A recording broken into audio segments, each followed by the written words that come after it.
Captain Jake Morrison stood on the bridge of the horizon's edge and stared at the massive space station ahead of them. It was bigger than any city on Earth.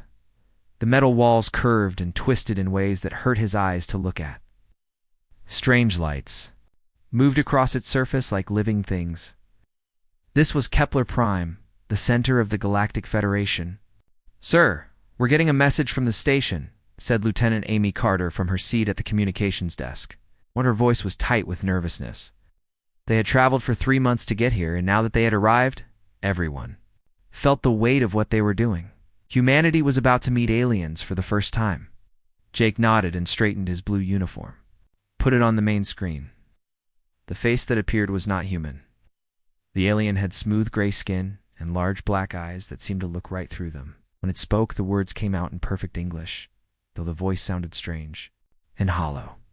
"Welcome, humans of Earth. I am Ambassador Veltar of the Altarian Council. We have been waiting for your arrival. Please follow the guide ships to Docking Bay 17. 3 small ships appeared outside their windows. They looked like silver teardrops and moved without making any sound. Jake had never seen anything so graceful. His own ship felt heavy and clumsy in comparison. "Follow those ships," Jake told his pilot, Commander Rick Barnes. Rick was the best pilot in the Earth's fleet, but even he looked worried as he tried to match the smooth movements of the alien craft. Dr. Lisa Grant moved to stand beside Jake's chair. She was the mission's chief scientist and had spent years studying everything they knew about alien life. Of course, that wasn't much. "Captain, the energy readings from this station are incredible. Their technology is at least 300 years ahead of ours." Jake nodded but said nothing. He had known this moment would come. When Earth scientists had finally cracked the secret of faster-than-light travel, they had sent out radio messages to the stars. The answer that came back had been both wonderful and terrifying. They were not alone in the universe, and they were far behind everyone else. The docking process took an hour. The alien station used magnetic fields to guide their ship into place, technology that Earth was only beginning to understand. When the airlocks connected, Jake felt his heart beating fast. Everything would change from this moment on. The welcoming committee was waiting for them in a large room with walls that seemed to glow from within. There were 12 different types of aliens, each one stranger than the last. Some looked almost human, while others were so different that Jake had trouble believing they were alive. Ambassador Veltar stepped forward. Up close, Jake could see that the alien was tall and thin, with fingers that were too long and joints that bent the wrong way. But his movements were gentle, and when he smiled, it seemed real. "Captain Morrison, Dr. Grant, and all humans, welcome to the Galactic Federation. We are honored to meet the newest species to join the galactic community." Jake shook the ambassador's hand, surprised by how warm it felt. "Thank you, Ambassador. We're honored to be here."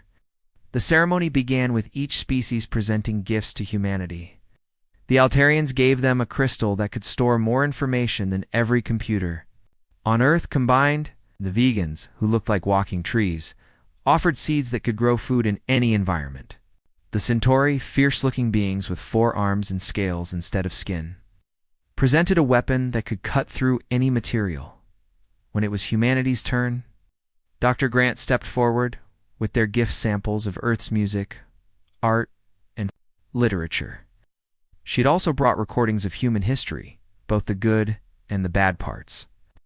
Jake watched the aliens' faces as they listened to a recording of Beethoven's Ninth Symphony. Their expressions were hard to read, but he thought he saw something like surprise in their large eyes. The real surprise came during the reception afterward. Jake was talking to a group of alien scientists when one of them, a creature that looked like a walking crystal, accidentally knocked over a tall sculpture. The sculpture was falling toward the floor, where it would have shattered into 1,000 pieces. Without thinking, Rick Barnes dove forward and caught it. His movements were so fast that several aliens jumped back in alarm. Rick held the sculpture carefully and placed it back on its stand, then looked around at all the staring faces. "Sorry," he said with an embarrassed smile. "Didn't mean to startle anyone." The crystal alien spoke in a voice like wind chimes. "How did you move so quickly? Our sensors barely detected your motion before you had already acted. Forward to explain. Humans have very fast reflexes. We evolved on a world with many predators, so we had to be quick to survive. This led to more questions. The aliens wanted to know about Earth's gravity, which was much stronger than most of their home worlds. They were amazed that humans could function normally in what they considered crushing weight. They were also fascinated by human genetic diversity. Most alien species had achieved perfect genetic unity, but humans were all different from each other. As the evening went on, Jake noticed that the aliens seemed to be studying them as much as greeting them. Every human action, no matter how small, was watched and noted. When Amy Carter laughed at a joke, the aliens exchanged glances. When Dr. Grant argued with another scientist about a technical point, they leaned in to listen. Finally, Ambassador, Velter called for attention. The room fell silent as he began to speak. Humans of Earth, the Galactic Federation has decided to welcome you as a protectorate species. You will be given a sector of space to colonize and develop. We will provide you with basic technology and protection while you advance to full Federation membership. The words sounded generous, but Jake heard something else in them. The aliens were being kind, but they clearly saw humans as children who needed to be protected and guided.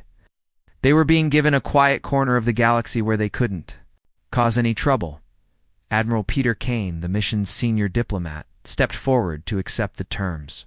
He thanked the Federation for their generosity and promised that humanity would prove worthy of their trust.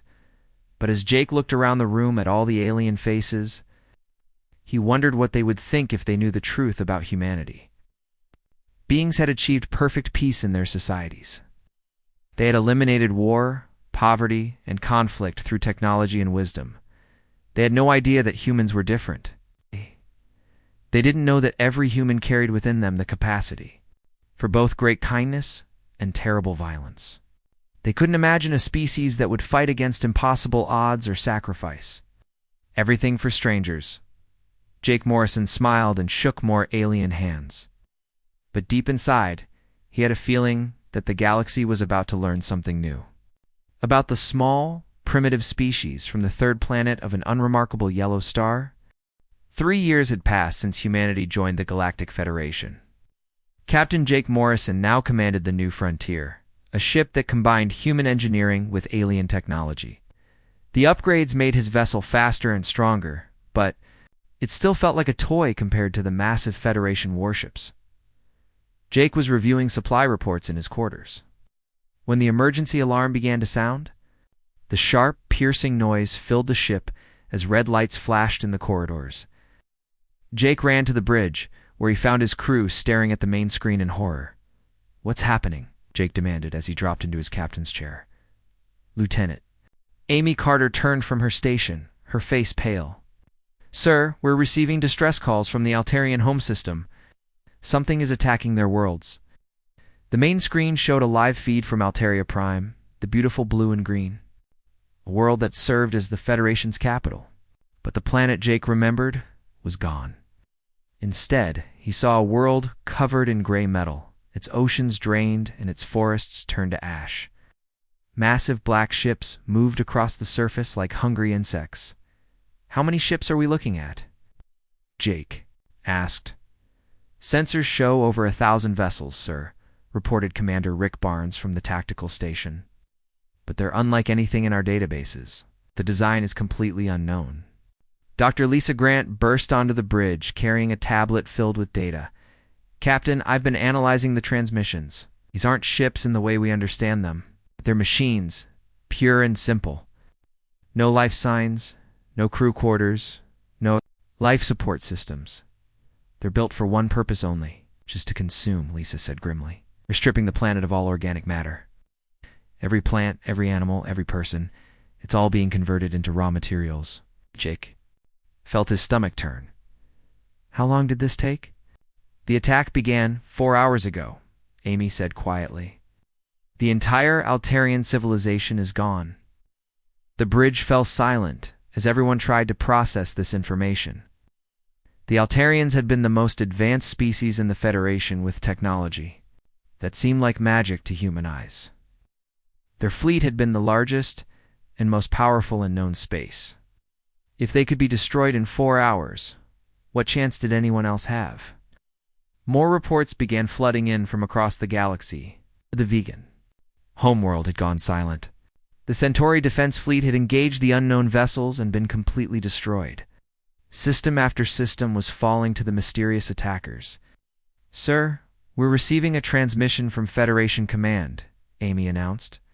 The face that appeared on screen belonged to Admiral Kethmer, one of the few surviving Altarian leaders. His usual calm demeanor was gone, replaced by something Jake had never seen in an alien before: pure terror. "All Federation vessels, this is Admiral Kethmer speaking from the Emergency Command Center. We are facing an extinction-level threat. The attacking vessels are artificial intelligences left behind by an ancient species called the Architects. Have designated them as devourers due to their behavior." The Admiral paused, and Jake could see his hands shaking. "The devourers have been dormant for millions of years. We do not know what awakened them. Their technology is far superior to ours. Conventional weapons have no effect on their adaptive shielding.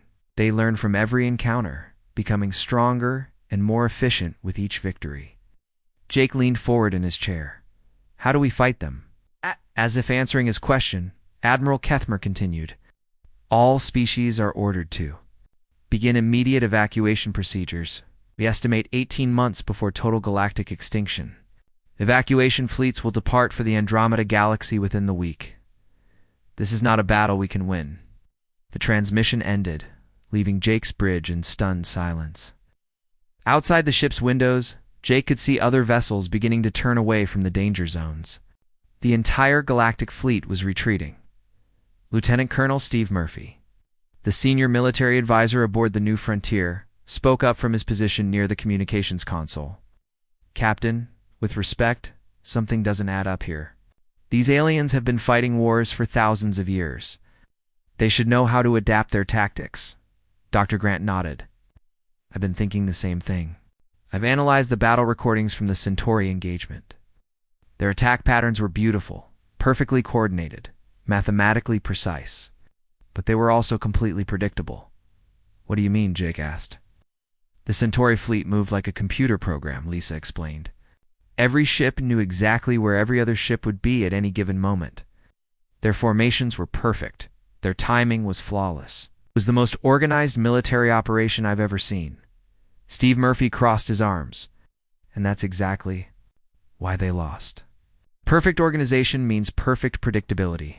If I were designing a weapon to fight these aliens, I'd make it specifically to counter organized, logical tactics." Jake thought about this. In the 3 years since joining the Federation, he had noticed something about alien societies. They had eliminated chaos from their lives. War, crime, poverty, even disagreement had been solved through technology and collective decision-making. Every alien civilization was perfectly ordered, perfectly peaceful, and perfectly harmonious. "They don't know how to be unpredictable," Jake realized. "They've bred the warrior instinct out of themselves." More distress calls came in throughout. The day the Devourer fleet was spreading across the galaxy like a plague, consuming everything in its path. Each victory made them stronger, as they absorbed the resources of entire worlds to build more ships. The Federation's greatest computer, minds worked around the clock to find a solution. They ran millions of simulations, trying every possible strategy and tactic. The result was always the same: total defeat within 18 months. By the end of the week, the evacuation had begun. Massive transport ships carried entire populations away from their homeworlds, heading for distant galaxies where they hoped to start over. The Federation that had lasted for 3,000 years was abandoning its home without a fight. Jake stood in his quarters, looking out at the refugee fleet. Thousands of ships filled the space around them, carrying the survivors of dozens of civilizations. Children who would never see their home planets again. Artists whose life's work had been consumed by machines. Scientists whose research had been turned into raw materials for more devourers. A knock at his door interrupted his thoughts. Amy Carter entered, carrying a communication pad. "Sir, we just received a message from Earth. President Helen Davis." Wants to speak with all human ship commanders immediately? Jake took the pad and activated the secure channel. President Davis appeared on the small screen, her expression serious but determined. Captain Morrison, I'll get straight to the point.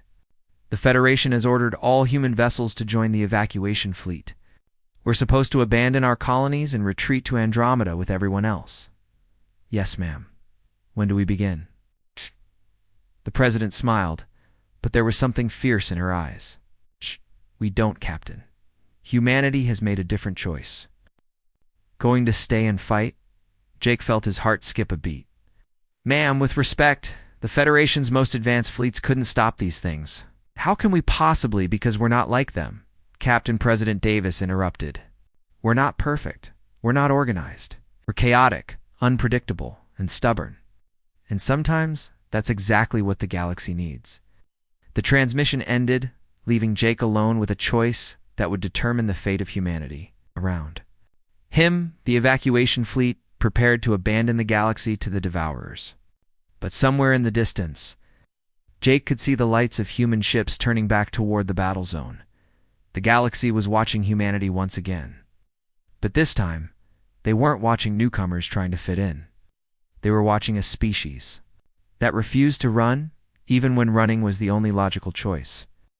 Captain Kate Williams gripped the controls of her fighter ship as she watched the Devourer fleet approach the Centauri colonies. The black ships moved in perfect formation, their hulls gleaming like dark mirrors against the stars. Behind her, 23 other human pilots waited for her signal. Ghost Squadron, this is Ghost Leader. Kate spoke into her helmet microphone. Remember, we're not trying to win this fight. We're trying to buy time for the colonists to escape. Hit hard, hit fast, and get out. The pilots acknowledged her orders, but Kate could hear the fear in their voices. They all knew this was a suicide mission. The Devourer ships were 10 times larger than their fighters, with weapons that could destroy a city. Human weapons had barely scratched the paint on alien vessels during training exercises. Beginning attack run, Kate announced, diving toward the nearest Devourer ship. What happened next surprised everyone, including Kate herself. Instead of following the careful attack patterns they had learned in flight school, the human pilots scattered in all directions. Some flew straight at the enemy ships, others circled around behind them. A few even flew upside down while shooting. The Devourer ship's weapons tried to track the chaotic movements, but they couldn't predict where the humans would go next. Kate watched her missiles actually hit their target, punching holes in the black hull. "Did you see that?" shouted Lieutenant Danny Cooper over the radio. "We actually hurt one of them." The Devourer ship began to change, its hull shifting and moving like liquid metal as it tried to repair the damage. But more human fighters were already attacking from different angles, their movements completely random and unpredictable. Back on the new frontier, Dr. Lisa Grant watched the battle through the ship's sensors. She couldn't believe what she was seeing. The humans were actually damaging Devourer vessels, something the Federation's best weapons had failed to do. "How is this possible?" asked Commander Rick Barnes, staring at the tactical display. "Look at their attack patterns," Lisa said, pointing to the screen. The Federation fleets attacked in coordinated formations. Every ship knew where every other ship would be. The Devourers could predict their movements and adjust their defenses accordingly. And our pilots? Complete chaos. Lisa smiled. Wow. Even our own computers can't predict what they'll do next. How can the Devourers adapt to something that has no pattern? Captain Jake Morrison watched from his command chair as more human fighters joined the battle. Pilots were using every dirty trick they had ever learned. They flew through asteroid fields, forcing the Devourers to navigate carefully. They used the gravity of nearby planets to change direction suddenly. One pilot even rammed his damaged fighter into a Devourer ship's weapon system, disabling it completely. The aliens watching from the evacuation fleet couldn't understand what they were seeing. Ambassador Veltar contacted the New Frontier directly. "Captain Morrison, your pilots are engaging in highly dangerous and illogical maneuvers. They are taking unnecessary risks that could result in their deaths." "Yes, sir," Jake replied.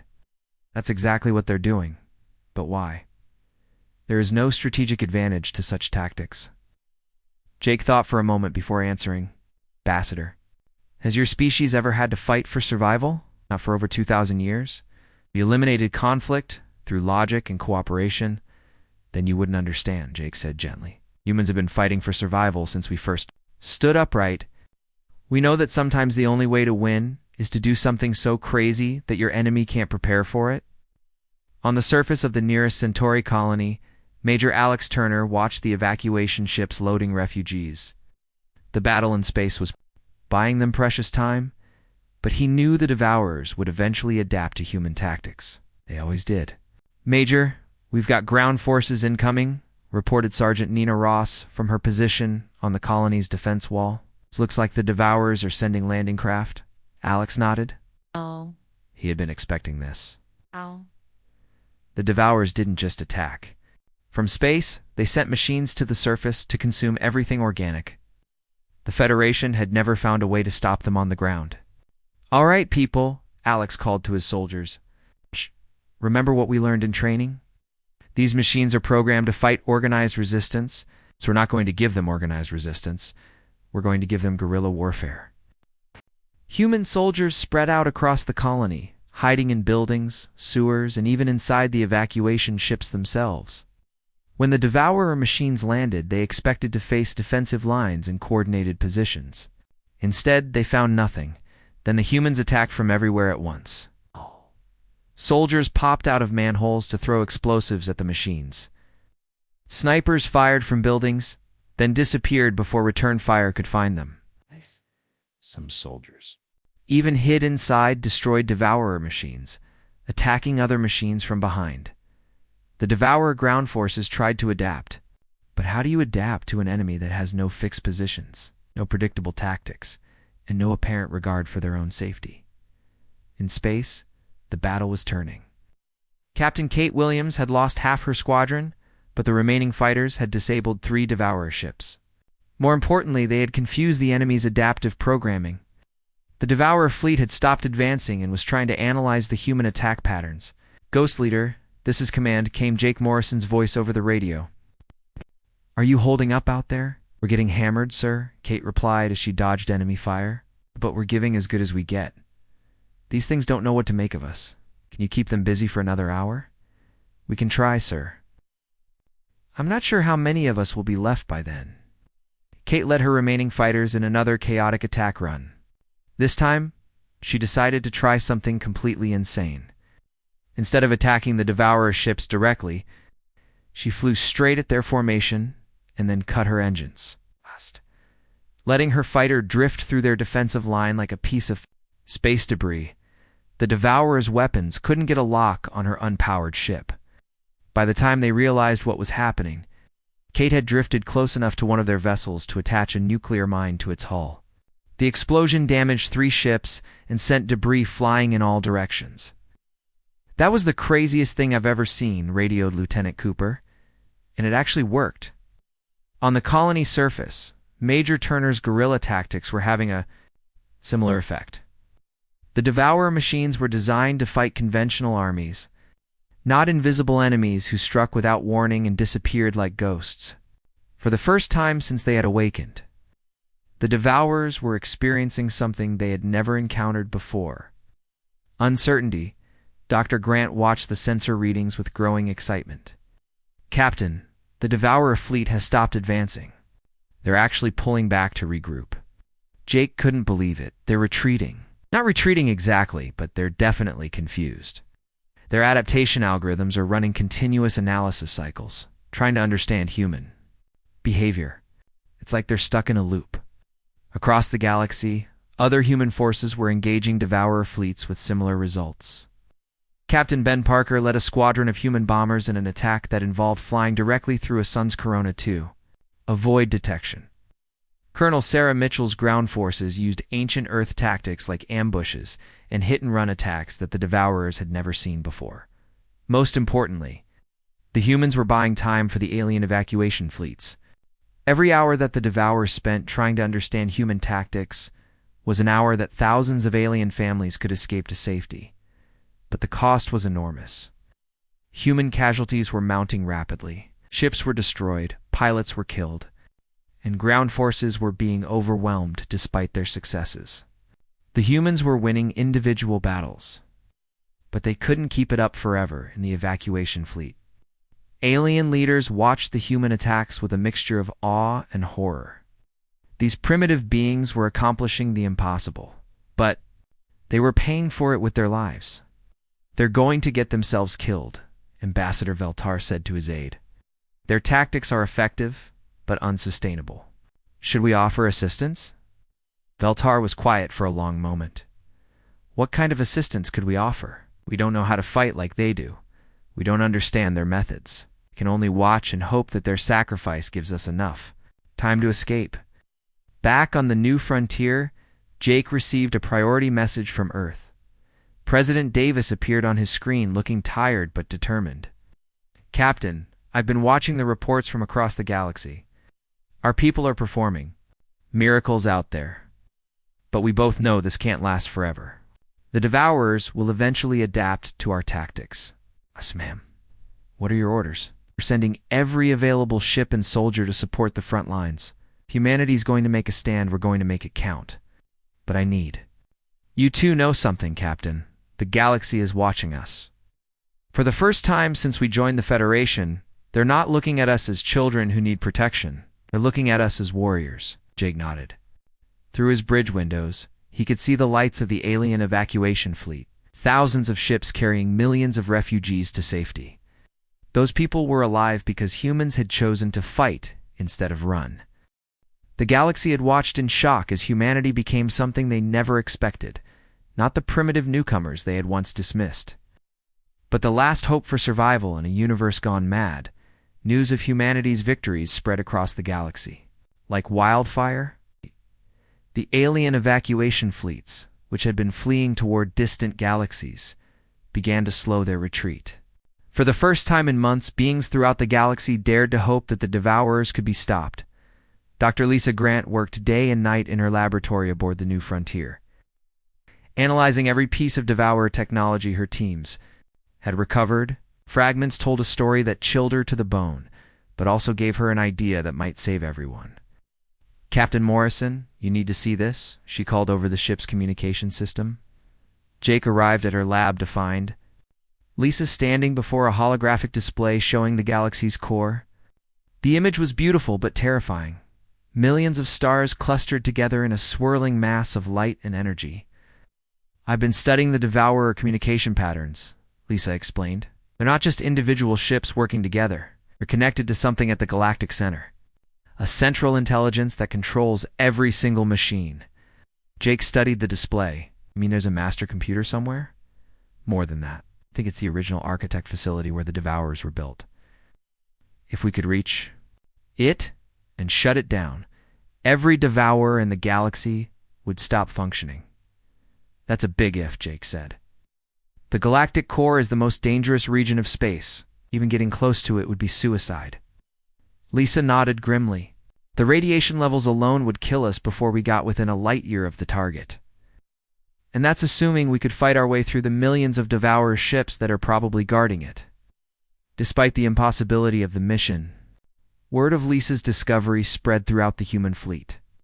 Admiral Sarah Mitchell, now commanding the largest group of human warships ever assembled, contacted Jake directly. "Captain Morrison, I've heard about Dr. Grant's findings. If there's even a chance this could work, we have to try." Jake looked at the older woman's face on his screen. Admiral Mitchell had been fighting the Devourers for months, losing friends and ships with each battle. The strain showed in her eyes, but her determination was stronger than ever. "Admiral, you're talking about a suicide mission. Whoever goes to the galactic core won't be coming back." "I know," she said simply. "But if we don't try, everyone dies anyway. At least this way, our deaths might mean something." The plan that developed over the next few days was desperate but brilliant. The humans would gather every ship they could spare and make a direct assault on the galactic core. They would use their chaotic fighting style to punch through the Devourer defenses and reach the central facility. But they wouldn't be going alone. Something incredible was happening across the galaxy. The alien species that had been fleeing toward other galaxies were beginning to return. Not all of them, but enough to make a difference. Ambassador Veltar was the first to arrive at the human staging area.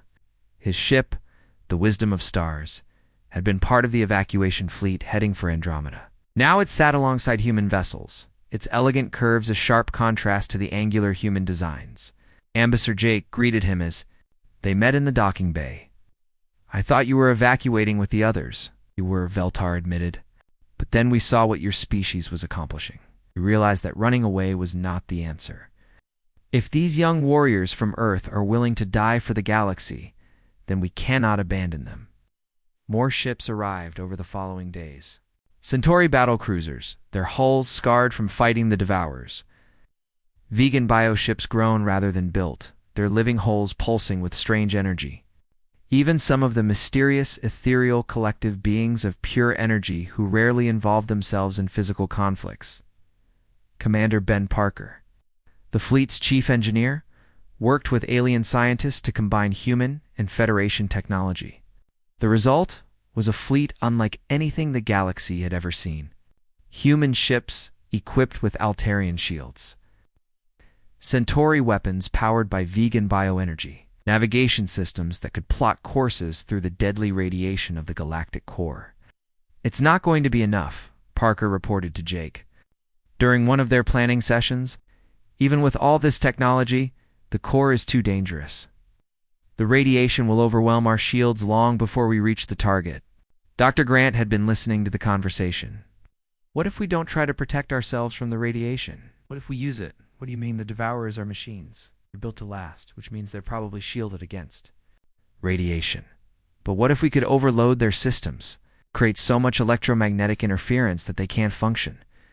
The idea was insane, but it was also perfectly human. Instead of trying to avoid the deadly radiation of the galactic core, they would use it as a weapon. They would strip the shielding from their own ships and fly directly into the most dangerous region of space, betting that they could survive long enough to reach their target. While the Devourers were blinded by the electromagnetic storm, Captain Nina Ross, now commanding her own destroyer, was the first to volunteer for the mission. "My ship's shields are already damaged from the last battle. Might as well put that to good use." Others followed her example. Soon Admiral Mitchell had a fleet of volunteers, each one knowing that they were signing their own death warrant, but they also knew that if they succeeded, they would save every living being in the galaxy. The aliens watched these preparations with amazement and growing respect. They had dismissed humans as primitive, but now they were seeing something they had never encountered before, a species willing to sacrifice everything for others, even for strangers they had never met. "They're not just fighting for their own survival," observed a Centauri officer to his commander. "They're fighting for all of us, even though we treated them like children when they first arrived." As the fleet prepared to depart, Jake received a message from every human colony in the galaxy. Families were saying goodbye to their loved ones, knowing they might never see them again. Children were drawing pictures for the brave pilots who were going to save the galaxy. Even the President of Earth sent a personal message. "Captain Morrison, I want you to know that regardless of what happens at the galactic core, humanity has already won something more important than any battle. We've shown the galaxy what it means to stand up for what's right, even when the odds are impossible." The day of departure arrived with ceremony and solemnity. The combined human and alien fleet gathered at the edge of the galactic core, their ships forming a formation that stretched for thousands of kilometers. It was the largest military force ever assembled, and it was about to undertake the most dangerous mission in galactic history. Admiral Mitchell addressed the fleet from her flagship, the Indomitable. "We're about to enter the most dangerous region of space in the galaxy. Many of us will not return. But we go not just as humans, or Altarians, or Centauri. We go as defenders of life itself." Jake sat in his captain's chair, looking out at the swirling mass of stars and energy that marked the galactic core. Somewhere in that chaos was the source of the Devourer threat. If they could reach it, if they could shut it down, the galaxy would be saved.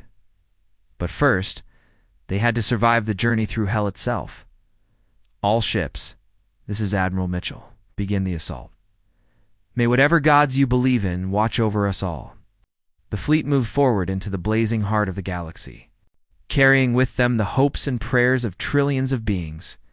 Behind them, the evacuation fleets watched and waited, knowing that their fate hung in the balance.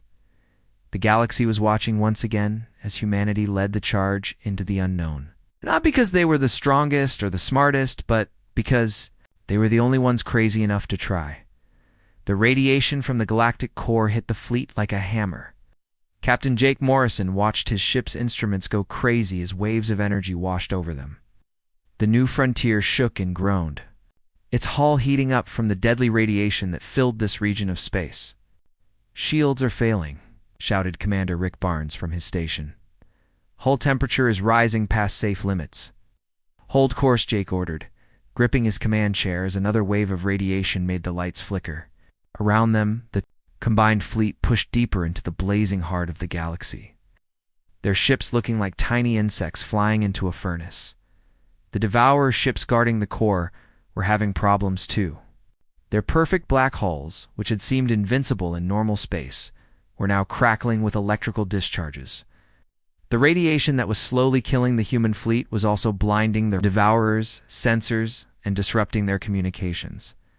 Captain Nina Ross led the first wave of fighters through the chaos. Her ship's shields had been completely removed, leaving her exposed to the deadly radiation, but also making her nearly invisible to Devourer sensors. "This is Ghost Leader," she called over the radio, her voice cracking with static. "The radiation is masking our approach. The Devourers can barely see us coming." Nina's fighters dove through the swirling energy storms, using the radiation itself as cover. When Devourer ships tried to track them, the electromagnetic interference scrambled their targeting systems. For the first time since the war began, the machines seemed confused and helpless. Admiral Sarah Mitchell watched from her flagship as the human. Tactics worked their magic once again. "All ships, begin the final push. Target that structure dead ahead." Through the blinding radiation and swirling cosmic storms, they could see their destination. The Architect facility was enormous, a metal construct the size of a small moon. It hung in the center of the galactic core like a giant spider in a web of energy. Millions of Devourer ships surrounded it, but they were scattered and disorganized, their formation broken by the radiation storms. Dr. Lisa Grant worked frantically in her laboratory as the ship bucked and rolled around her. The radiation was affecting her equipment, but she had managed to locate the facility's central core. "Captain, I'm reading massive energy signatures from the structure. Whatever's in there is incredibly powerful. Can you shut it down?" "I think so, but someone needs to get inside." The central AI is buried deep within the structure, protected by layers of automated defenses. Colonel Tom Bradley had been waiting for this moment. He led a team of human Marines specially trained for boarding operations. "My people can get inside, Doc. Just tell us where to go."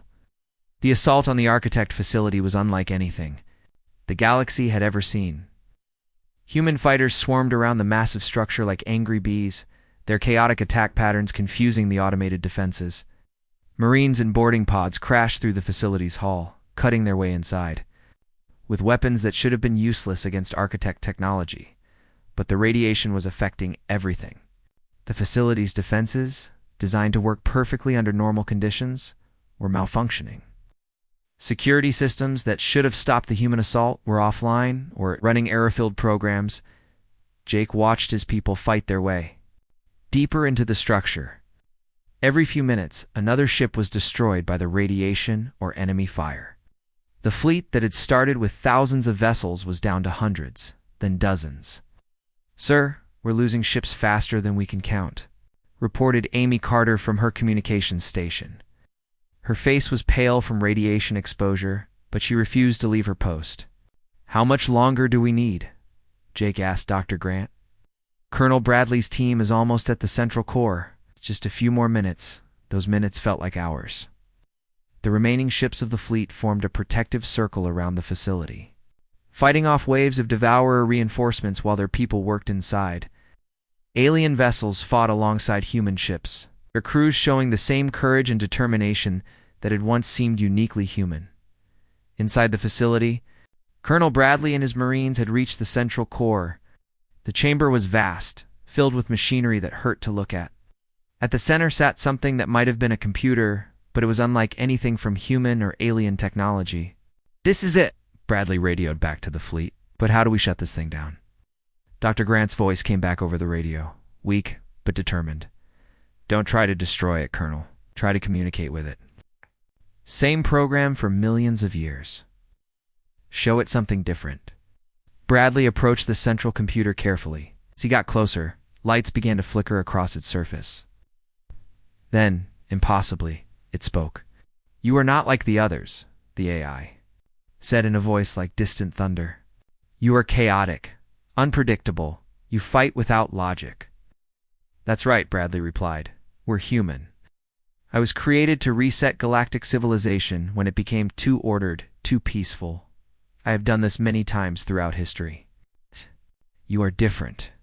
"Different how?" "You possess both the capacity for advancement and the will to fight. You have technology, but you also have warriors. You can build civilizations, but you can also defend them." Dr. Grant's voice came over the radio again. "The AI is right, Colonel. Every previous galactic civilization became too peaceful to defend itself. When they reached perfect harmony, they lost the ability to fight for survival. That's when the Devourers were activated." The AI continued speaking. "Your species represents something new. You have the potential to guide this galaxy toward true strength, not mere perfection. So you'll call off the Devourers." "I will, but only if humanity accepts the responsibility of protecting this galaxy. You must become its guardians, its teachers, its defenders. Can your species accept this burden?" Bradley thought about all the human ships dying in the radiation outside. He thought about the alien families who had trusted humanity to save them. He thought about the children of a dozen species who would grow up free because of what happened here today. "We accept," he said. The AI was silent for a long moment. Then, across the galaxy, millions of Devourer ships simply stopped. Their weapons powered down, their engines went quiet, and they began moving back toward the galactic core. The war was over. 5 years later, Captain Jake Morrison stood on the bridge of his new flagship, watching a joint training exercise between human and alien forces. The galaxy had changed dramatically since the day humanity became its protector. Human. Military advisors worked with every species in the Federation, teaching them how to fight, how to be unpredictable, how to defend themselves. Human scientists shared their problem-solving methods, showing aliens how to think outside the box when faced with impossible challenges. The Federation itself had changed too. No longer was it a collection of perfect, peaceful societies. It had become something stronger, a community that could build and create, but also fight and survive when necessary. Admiral Sarah Mitchell, now Grand Admiral of the Galactic Defense Force, sent Jake's regular reports from across the galaxy. Humanity had established training centers on hundreds of worlds, teaching alien warriors the chaotic tactics that had saved them from the Devourers. But perhaps the most important change was in how the galaxy saw humanity. They were no longer the primitive newcomers who needed protection. They were the guardians, the teachers, the ones who had shown everyone what it meant to fight for something bigger than yourself. Ambassador Veltar, now serving as humanity's liaison to the alien governments, often remarked on the transformation. "When we first met your species, we thought we were welcoming children into an adult galaxy. We had no idea we were meeting our future protectors." Jake smiled as he watched alien and human pilots training together, their ships moving in formations. That would have seemed impossible before the war. The galaxy had indeed watched in shock as humanity became the last hope. But in saving the galaxy, humanity had discovered something even more important. They had learned that sometimes the greatest strength comes not from being perfect, but from being willing to fight for what's right, no matter how impossible the odds might seem.